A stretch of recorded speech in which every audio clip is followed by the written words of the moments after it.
Hi class, welcome to week 9, 10, 11. This is a little bit of everything for you to go over because I want to get you really set up for spring break.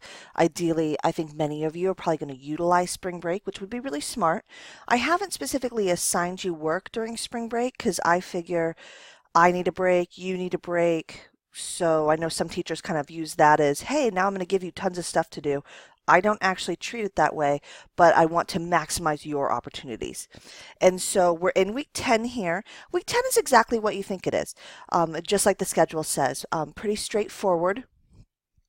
Right here, step 1A. I haven't graded your step 1As yet. My goal is to have those completed by Monday or Tuesday of spring break. And so I will send an email to you on spring break when they're all done. If you want to begin work on your paper, that way you're not jammed up against the fact that when you get back from spring break, you'll see that that paper will be due. Now, the paper is a very short paper. It's not like it's 5 to 7 pages or something. But I want to make sure that if you want to be working on your paper on spring break, you can. The other thing I want to point out is your vitamin and mineral presentation. So all of your information is here, but you'll notice these due dates are kind of far away because they are. We do not begin vitamins and minerals until week 12 and 13. And so this really is about introducing the presentation to you, giving you an opportunity to pick the mineral or vitamin that you are going to choose to present on. So again, you can work ahead, you can prepare, and you can plan your time accordingly, because I think that's pretty important.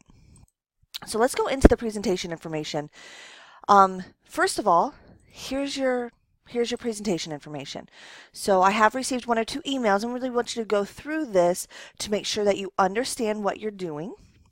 So you are going to put together a 2-minute presentation. This is a timed presentation. And so I expect you to be practiced, rehearsed. You want to achieve everything that you need to communicate within this time frame. If you go a little bit over, I am not going to dock you if you going over is pertinent. There are some vitamins and some minerals that have greater content than others. For example, vitamin D, vitamin A, calcium. These are all things that are pretty heavy hitters. Iron. You probably have a little bit more information than maybe a fluoride or a biotin. And so just keep in mind, if you go over and you've spent time covering things I don't want to see in your presentation, for example, if we do not have a deficiency in the U.S., please do not waste our time talking about it. We are only focusing on deficiencies we see in the U.S. Deficiencies in other countries are largely due to deficiencies in variety of food and food in and of itself. And so we're not going to spend time on that. Here is what your presentation should include. What are the characteristics? So this really only applies to vitamins. Is it water soluble? Is it fat soluble? What does that mean? 4 whole food sources where you can find that food. This is really important. So it's about educating the class, right? So these chapters, you are the peer teaching the peer about this content rather than me posting videos for you. And so part of this is, well, what do we know about supplements? Supplements are less than desirable. They're unregulated. Often we just urinate them out. That's why your pee looks neon yellow when you take a vitamin. It's because you're just peeing out the vitamin. Okay, so pretty expensive, pretty much not a way to go. And that's what all the research says.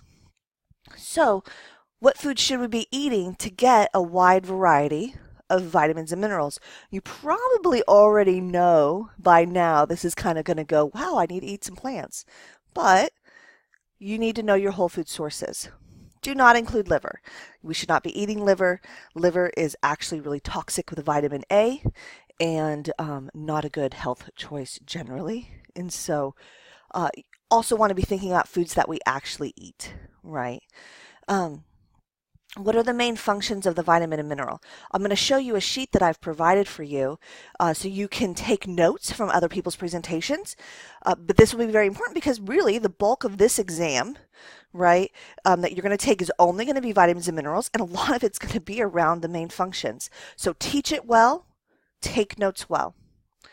What's it known for? Reputation. This is just the cool part, right? A lot of vitamins have reputations. Vitamin C helps us fight the common cold. That's a reputation. B vitamins give us energy and increase our metabolism and help us burn fat. That's a reputation. Um, and so think about, not everything has a reputation. A lot of minerals can be explosives. It's pretty cool. And so think about the reputation and talk about that a little bit. Are there food prep considerations? This isn't, again, you may say, well, there's no food prep consideration. That's pretty normal. Some minerals don't have a food prep consideration. Most water-soluble vitamins do, right? And so everything's going to apply differently. Are there cool facts about your vitamin and mineral? How it was discovered? How we use it today? Can it be used for other things? All of that. And then we already talked about deficiencies. And is there a risk of toxicity with regular intake? This does not include supplementation. Okay. So what are you turning in? You're turning in your presentation. Now your presentation is going to be a video just like the one I'm making. I don't need to see your face. You don't need to do anything like that. You can make a screencast-o-matic, which I actually feel like I have down for you in the folder.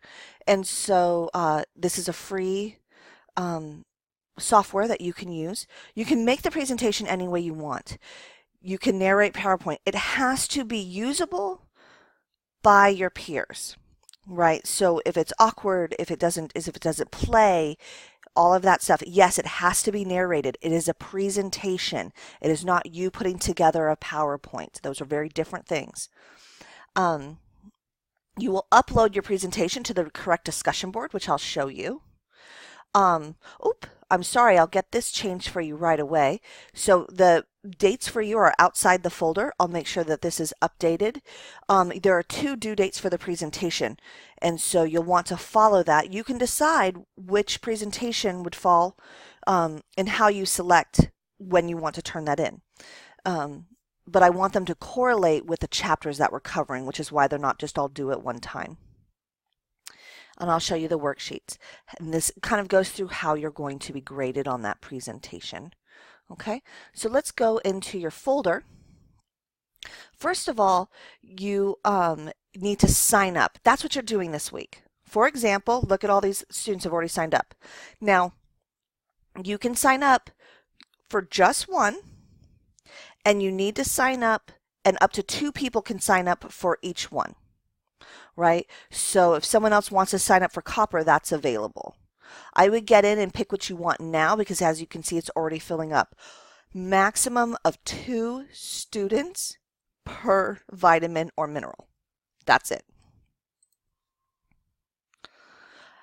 You will upload them to the correct place. And I need you to title your thread with that vitamin or mineral. Because think about this. If you were going into 100 different discussion boards, not really 100, but you know what I'm saying, you want to be able to identify exactly what you're studying easily. Again, think about use being, think about as a student, how would you want to go in and achieve that information, okay? And so make sure you're uploaded to the correct space. Here are those worksheets I told you about. These are just nice for you to print out. So as you are studying the vitamins and minerals, you can take really good notes as you go, which should really help you. Here's a link to Screencast-O-Matic. Again, you don't have to use this. It's just an easy website to use. If you're not sure how to use it, there's tutorials right here on how to. Again, totally up to you. But you want to make sure whatever you're doing is in a presentation format. Okay, so if we go back to weekly folders, you will see that the first set, fat and water-soluble presentations, are due by 4/10, and minerals and water. So fat and water-soluble means how it digests in your body. Water is just actual water, is due by 4/17. Okay, and so think about how you want to work that out. When you come back from spring break, which is why I'm kind of giving this to you now, you will have an exam, you will have a paper due, and then that following Wednesday is when you'll have your presentation due, which is why I kind of encourage you to think about how you're going to plan all this work.